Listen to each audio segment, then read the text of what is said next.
함께 나눌 말씀은 사도행전 5장 1절에서 2절입니다. 다 같이 함께 읽겠습니다. 1절에서 2절까지 시작. 어떤 사람들이 유대로부터 내려와서 형제들을 가르치되 너희가 모세의 법대로 할례를 받지 아니하면 능히 구원을 받지 못하리라 하니 바울 및 바나바와 그들 사이에 적지 아니한 다툼과 변론이 일어난지라. 형제들이 이 문제에 대하여 바울과 바나바와 및 그 중에 몇 사람을 예루살렘에 있는 사도와 장로들에게 보내기로 작정하니라. 아멘. 오늘도 새벽을 깨우셨습니다. 때를 따라 돕는 은혜를 얻기 위하여 하나님 앞에 왔으니 하나님의 은혜를 받고 오늘 하루의 삶도 잘 추스리며 살아갈 수 있기를 주님의 이름으로 축원합니다. 초기 기독교 역사를 보면 유대 교인들 중에서 기독교로 개종한 사람들이 많이 있습니다. 우리는 이 사람들을 유대 기독교인이라고 얘기해요. 유대인들이 기독교로 개종한 사람을 유대 기독교인이라고. 바울은 예수님을 믿음으로 구원을 받을 수 있다라고 얘기하며 복음을 전하고 있는데 이 유대 기독교인들 중에서는 유대교에서 하는 것처럼 모세가 정한 법대로 할례를 받아야 되고 율법을 지켜야 된다. 그래야 구원을 얻을 수 있다고 주장하면서 교회를 혼란스럽게 했습니다. 유대교인이었던 사람이 기독교로 개종을 했으면 유대교에 있던 모든 전통이라든지 또 교리라든지 사상을 다 버려야 되잖아. 다 정리를 하고 기독교 교리를 믿고 신앙생활을 해야 맞는 거잖아요. 그런데 이 사람들은 기독교로 개종을 했으면서도 사상 속에는 그들의 삶 속에는 아직까지도 유대교의 잔뿌리가 남아있는 거예요. 그리고 교회에 들어와서 유대교의 전통에 따라 율법도 중요시 여겨야 되고 할례도 받아야 된다고. 그러면서 교회를 혼란스럽게 하는 거예요. 이런 생각을 가지고 있던 예루살렘 교회의 몇몇 사람들이 안디옥 교회로 내려와서 안디옥 교회 성도들에게 할례를 받지 않으면 구원을 받을 수 없으니 여러분들도 할례를 받아야 된다라고 하면서 교회를 혼란스럽게 하는 거예요. 그런데 여러분, 사도행전 15장 24절 말씀을 보면 이런 말씀이 있어요. 들은즉 우리 가운데서 어떤 사람들이 우리의 지시도 없이 나가서 말로 너희를 괴롭게 하고 마음을 혼란하게 한다 하기로라는 말씀이 있어요. 우리들의 지시도 받지 않고 이 교회 저 교회 다니면서 교회를 혼란스럽게 한다는 얘기예요. 이 말씀을 통해서 볼 수 있는 것은 지금 이 안디옥 교회에 와서 당신들 구원받으려면 할례를 받아야 돼라고 하는 사람들은 예루살렘 교회에서 정식으로 파송받은 사람들이 아닌 거예요. 이런 상황에서 바울과 바나바는 화가 날 수밖에 없지. 자기들이 지금 목숨을 걸고 복음을 전하고 있잖아요. 어떤 복음이에요? 예수를 믿음으로 구원을 받는다는 이 복음을 전하고 있는데 예루살렘 교회에서 정식으로 파송도 받지 않은 사람들이 유대교에서 기독교로 개종한 사람들이 이 교회 저 교회 다니면서 지금 바울과 바나바가 전하는 복음과 반대되는 복음을 전하고 있는 거 아니야. 이제는 율법이 아니고 할례가 아니고 예수를 믿음으로 구원을 받을 수 있다고 목숨을 걸고 복음을 전하고 많은 사람들이 그 복음을 받아들이고 그래도 신앙생활을 나름대로 열심히 하고 있는데 와가지고 하는 얘기가 예수를 믿음으로 구원받는 게 아니라 율법을 지켜야 돼, 할례를 받아야 돼라고 하니 얼마나 화가 나고 얼마나 속이 상해요. 그래서 그 사람들을 붙잡아 놓고 그렇게 하면 안 된다라고 다투면서 논쟁을 벌인 거예요. 아무리 설득을 해도 이 사람들은 그걸 받아들이지는 않는 거예요. 그렇게도 할 만하지. 왜? 이 사람들은 태어나면서부터 8일 만에 할례를 받고 그리고 자라면서 계속 율법을 외우면서 살았던 사람들은 아니에요.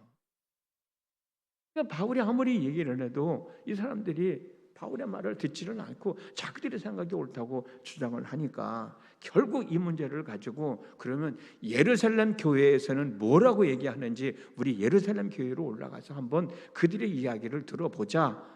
그렇게 결론을 내리고 지금 예루살렘 교회로 올라간 거예요. 그럼 왜 예루살렘이냐? 왜 이 중요한 문제를 안디옥 교회에서 풀지를 못하고 예루살렘 교회로 가지고 가서 그 예루살렘 교회에서 이 문제를 해결해야 되느냐?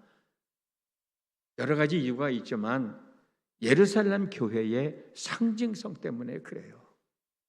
예루살렘 교회는 처음 시작한 교회예요. 모교회예요. 어머니 교회예요. 그리고 예수님을 가장 가까이 모셨던 사도들에 의하여 세워진 교회가 예루살렘 교회예요. 그리고 믿음의 내용과 방향이 이 예루살렘 교회에서부터 시작되었기 때문에 그래요. 바울과 바나바는 예루살렘에 도착했습니다. 예루살렘 교회와 사도와 장로들의 영접을 받으면서 우리가 이 동네 저 동네 이 지역 저 지역 다니면서 복음을 전할 때 하나님이 이렇게 역사하셨다는 이야기들을 바울과 바나바가 설명해 줍니다. 그리고 우리가 지금 이 예루살렘 교회에 올라온 이유가 어떤 거냐 설명하여 지금 이 내용을 설명을 합니다. 그 설명을 듣던 바리새인 중에 한 사람이 일어나서 바리새인은 율법주의자잖아요. 철저한 유대인이잖아요. 그 바리새인이 일어나서 이야기를 하는 거예요. 이방인에게 할례를 행하고 모세의 율법을 지키는 것이 당연하다라고 또 그 안에서 주장을 하는 거예요. 그래서 이번에는 예루살렘 교회 안에서 큰 논쟁이 일어났습니다. 아니야, 믿음으로 구원 얻는 거야. 아닙니다. 율법을 지켜야 됩니다. 할례를 지켜야 됩니다. 그거 가지고 이제 예루살렘 교회 안에서 논쟁이 시작됐어요. 한참 지난 다음에 이때 베드로가 나서서 한마디 합니다. 그 내용이 7절에서 9절 말씀인데 공동 번역에 있는 말씀을 제가 읽어드릴게요. 형제 여러분, 여러분이 아시는 대로 하나님께서 일찍이 여러분 가운데서 나를 택하셔서 이방 사람도 내가 말하는 복음의 말씀을 듣고 믿게 하셨습니다. 그리고 사람의 마음속을 아시는 하나님께서 우리에게 성령을 주신 것과 같이 그들에게도 주셔서 그들을 인정해 주셨습니다. 하나님께서는 그들의 믿음을 보셔서 그들의 마음을 깨끗하게 하시고 우리와 그들 사이에 아무런 차별을 두지 않으셨습니다. 하고 베드로가 일어나서 이야기를 하는데 여러분 이 내용이 어떤 내용이냐면 우리 이미 말씀을 나눴습니다만 사도행전 10장에 있는 내용이에요. 사도행전 10장을 보면은 하나님께서 유대인인 베드로에게 이방인인 고넬료를 만나게 하셨잖아요. 환상을 통해서 서로 기도할 때 환상을 통해서 만나게 하셨잖아요. 그리고 베드로가 고넬료 집에 가가지고 말씀을 전했잖아요. 그때 말씀을 고넬료와 그 집안에 있는 식구들이 다 들었잖아요. 그 말씀을 들을 때 성령이 그들에게 임하셨잖아요. 지금 그 얘기를 하고 있는 거예요. 베드로는 이 내용을 이야기하면서 하나님은 이방인들에게 복음을 전하는 것만 허락하신 것이 아니라 유대인들의 전통을 강요할 수 없다는 사실까지 다 거기에 포함되어 있는 거다. 우리에게만 성령을 주신 게 아니라 이방인들에게도 성령을 허락해 주셨다. 그러면서 하는 얘기가 10절 말씀을 보면 그런데 지금 여러분들은 왜 우리 조상들이나 우리가 다 감당할 수 없던 멍에를 제자들의 목에 메워서 하나님을 시험하는 겁니까? 베드로가 좀 설명하고 있는 거예요. 베드로는 유대인들이 이방인에게 할례와 같은 율법을 이행하라고 말하는 것은 하나님께서 요구하지 않는 것을 요구하는 월권이라는 거예요. 유대인도 지키지 못했던 율법을 지키라고 왜 강요하고 있느냐는 거예요. 그러면서 우리가 주 예수의 은혜로 구원을 얻는다면 그들도 또한 마찬가지로 주 예수의 은혜로 구원을 얻는 것입니다 라고 11절에서 설명을 해 줍니다. 주 예수 안에 있는 은혜로 말미암아 구원을 얻는다는 베드로의 설명은 바울과 바나바가 가르쳤던 내용과 동일한 거예요. 그런데 베드로의 말을 지지해 주는 사람이 또 한 명이 있었습니다. 그 사람은 바로 야고보였어요. 근데 이 야고보가 누군지 확실하지가 않아. 분명한 것은 예수님의 12 제자인 알페오의 아들은 아닌 거야. 세베대의 아들 야고보도 아닌 거예요. 그럼 누굴까? 바울이 갈라디아서 1장 19절에서 주의 형제 야고보라는 말을 썼거든요.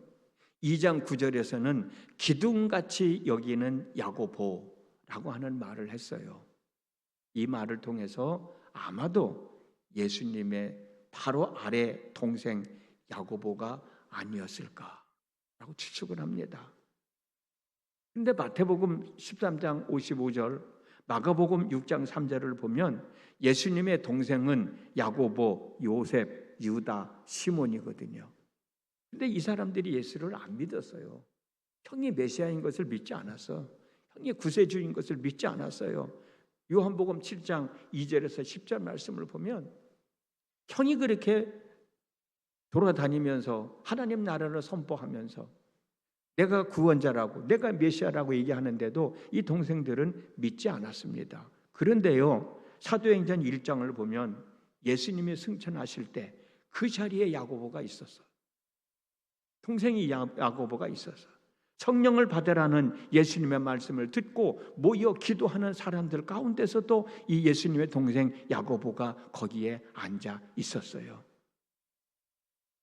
이 내용을 보면 그때 당시에는 예수님이 살아계실 때는 예수를 믿지 않았지만 나중에 예수님을 믿고 예수님의 우리 형님이 구원자이구나, 메시아구나 라고 하는 사실을 믿었다고 하는 것을 우리는 짐작을 할 수 있는 거죠. 지금 예루살렘 교회를 섬기고 있는, 지금 베드로가 한 말을 일어나서 지지하고 있는 사람이 바로 예수님의 동생 야고보가 아닌가 추측을 하고 있어요. 어찌됐든지 간에 이 야고보가 아모스가 전한 말씀을 참고해서 베드로의 의견을 지지하면서 하는 말이 뭐냐? 이방인들 중에서 하나님께로 돌아오는 사람들에게 율법을 준수해야 한다는 짐을 지어주지 말고 우상의 더러운 것과 음행과 목매어 죽인 것과 피를 멀리해야 된다는 것을 권고하는 것이 어떠냐?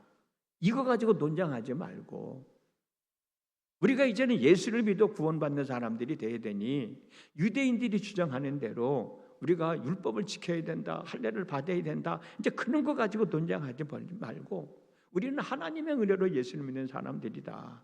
그러니까 율법을 지켜야 된다라고 하는 그런 무거운 짐을 지어주지 말고 우상 섬기지 말아라, 음행하지 말아라, 목매어 죽인 것과 피를 먹지 말아라, 이런 것을 우리가 다시 만들어서 각 여러 교회에 전해주는 것이 어떻겠느냐라고 얘기하니까 거기서 많은 사람들이 맞다 그렇게 해가지고 그것을 하나의 문서로 만들어서 각 사람들이 여러 지역에 있는 교회로 전하게 함으로 이 문제를 일단락 시키는 거예요. 저는 여기서 여러분들에게 드리고 싶은 말씀이 뭐냐, 가정에서나 직장에서나 교회에서나 또는 친구들의 모임에서나 문제를 일으키는 사람이 있잖아요. 꼭 문제를 일으키는 사람이, 문제를 일으키는 사람이 되지 말고 문제를 좀 해결해 줄 줄 아는 사람, 문제를 좀 해결하는데 도움을 줄 줄 아는 사람이 되면 얼마나 좋을까. 그렇잖아요, 여러분. 베드로 참 멋있잖아요. 막 논쟁을 하고 있는데 베드로가 딱 일어나가지고 말 한마디 하잖아요. 그 말이 설득력이 있는 말이잖아요. 설득력이 있는 말이잖아. 베드로의 의견을 지지해 주면서 문제를 깔끔하게 해결해 주는 야고보, 참 멋있잖아요. 이런 사람이 돼야지. 문제를 야기시키고 혼란스럽게 하고 그 모임을 어렵게 하고 심지어는 그 모임을 깨어지게 하는 사람, 그런 사람이 되지 않으면 얼마나 좋겠냐는 거예요. 그러기 위해서는 내가 알고 있는 지식, 내가 가지고 있는 생각, 내가 경험한 것들 참 중요하지만, 그러나 그것만 옳다고 주장하면 문제를 야기시킬 수밖에 없어요. 그러나 다른 사람들이 하는 이야기도 좀 들어보고 그 사람이 하는 얘기를 좀 곱씹어 보면서 그렇구나, 그럴 수도 있겠다라는 생각이 들 때는 내 생각을 내려놓고 내가 알고 있는 지식을 내려놓고 내가 경험했던 경험을 내려놓으면 문제는 쉽게 해결되어질 수 있는 거예요. 내 생각만 옳다고 내 생각이 맞다고만 주장을 하니까는 결국은 그 문제가 해결될 수가 없는 거죠. 혼란만 야기되는 것이죠. 다른 사람들이 알고 있는 지식과 생각과 경험과 삶의 방식도 참 중요하다고 인정을 하고 한 번, 두 번, 세 번쯤 생각해 보면 더불어 살아가는 삶을 만들어갈 수 있는 것 아니냐. 그래도 내가 양보할 수 있을 때, 양보할 수 있는 자신감이 있을 때 양보하면 문제가 해결되어질 수밖에 없는 거죠. 문제를 일으키고 서로 싸우고 다투고 그런 삶이 아니라 내가 내 생각을 좀 내려놓고 내가 알고 있는 지식을 좀 내려놓고 내가 경험한 경험들을 좀 내려놓고 내가 속해 있는 모임이, 내 가정이, 내 신앙 공동체가 더 아름다워질 수 있다고 하면 가능한 거 아니겠는가? 잘못된 것을 무조건 수용하라는 얘기는 아니거든요. 당신 말도 맞아. 내 얘기도 맞아. 그러면 내가 양보할 수 있는 그런 마음이 중요하지 않겠냐. 내가 양보함으로 인해서 우리 신앙 공동체가 더 아름다운 신앙 공동체로 만들어진다면, 내가 좀 참음으로 인해서 내 가정에도 평화로운 가정, 행복한 가정을 만들어갈 수 있다면, 내가 좀 양보해서 내 친구들과의 모임이 더 아름다운 모임으로 만들어갈 수 있다면 양보할 수 있는 것 아니겠느냐. 문제를 해결해 나갈 수 있는 사람이 되면 좋지 않겠느냐라고 하는 거죠. 베드로가 얘기할 수 있을 만큼 그만큼 지혜로운 사람, 그만큼 능력이 있는 사람이 되어야 되겠죠. 베드로의 말을 지지해 주는 사람이 자기 생각만 가지고 한 게 아니야. 하나님께서 행하신 일들을 직접 들여다 내놓잖아. 내가 이런 걸 경험했다. 야고보는 아모스 선지자가 한 이야기를 가지고 나와서 아모스 선지자가 이런 얘기를 하지 않았냐. 그러니 우리가 이 성경에 있는 이 선지자가 한 말을 우리가 들어야 되지 않겠느냐. 이야기할 수 있는 그런 지혜로운 사람, 그런 능력 있는 사람이 중요한 것이죠. 그런 지혜가 있을 때, 그런 능력이 있을 때 내가 양보할 수도 있고, 때로는 내가 내 주장을 피력할 수밖에 없는 상황에서는 주장해야 되는 것이고요. 어찌됐든 간에 문제를 야기시키는 사람이 아니라 문제를 해결해 나갈 수 있는 사람이 되면 얼마나 좋겠느냐라고 하는 것이죠. 오늘 또 우리는 하루를 살아갑니다. 하루의 삶 속에서 어떤 일들이 일어날지 몰라요. 내가 어떤 말을 해야 되고 내가 어떤 행동을 해야 될지 아는 사람은 아무도 없어요. 그 순간순간 이 상황에서 내가 어떤 말을 해야 되느냐, 지금 이 순간에 내가 어떤 행동을 해야 되느냐, 우리는 판단하면서 살아가야 되거든요.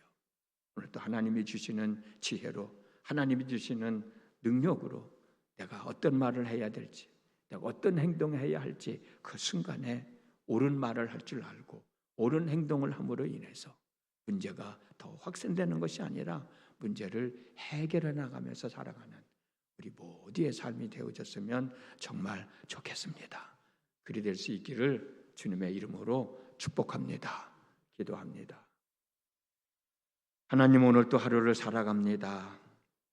내 삶 속에서 순간순간 이때는 어떤 말을 해야 되는가, 이때는 어떤 행동을 해야 되는가? 내가 어떤 말을 해야, 어떤 행동을 해야 이 문제를 잘 해결하고 내가 웃으며 내가 감사하며 행복해하며 살아갈 수 있을까? 그런 그런 때를 맞이할 때가 수도 없이 많을 겁니다. 아버지 하나님, 그럴 때마다 제게 지혜를 주시고 제게 능력을 주셔서 해야 할 말, 해야 할 행동 제대로 잘 감당함으로 문제를 더 크게 확산시키는 것이 아니라 문제를 해결하며 살아가는 저희들이 되어지도록 도와주옵소서. 많은 사람들이 논쟁을 일으키고 있을 때 그때 베드로가 일어나서 한 말 한마디가 그 문제를 해결시키는 중요한 말이 되지 않았습니까? 또 야고보가 일어나서 베드로가 한 말을 지지해 줄 때 그들은 새로운 문제를 야기시키지 않고 그 문제를 해결하면서 새로운 믿음의 생활을 해나갈 수 있는 기회를 갖게 되지 않았습니까? 그런 믿음의 사람들, 그런 문제를 해결할 수 있는 능력의 사람들이 되어서 오늘 또 우리에게 주어진 삶의 문제들 뿐만이 아니라 신앙적인 문제도 해결하며 하나님과 함께 더불어 살아가는 복된 한날의 삶이 되게 하여 주시옵소서. 오늘 또 때를 따라 돕는 은혜를 얻기 위하여 하나님 앞에 와 있습니다. 저희들에게 은혜를 베풀어 주시고 지혜를 더하여 주시고 능력을 더하여 주시고 하나님의 권세를 더하여 주시어서 우리가 살아가면서 해결해야 할 모든 문제들 다 해결하며 행복하게 살아가는 한 달의 삶이 되게 하여 주옵소서. 예수님의 이름으로 기도드렸습니다. 아멘.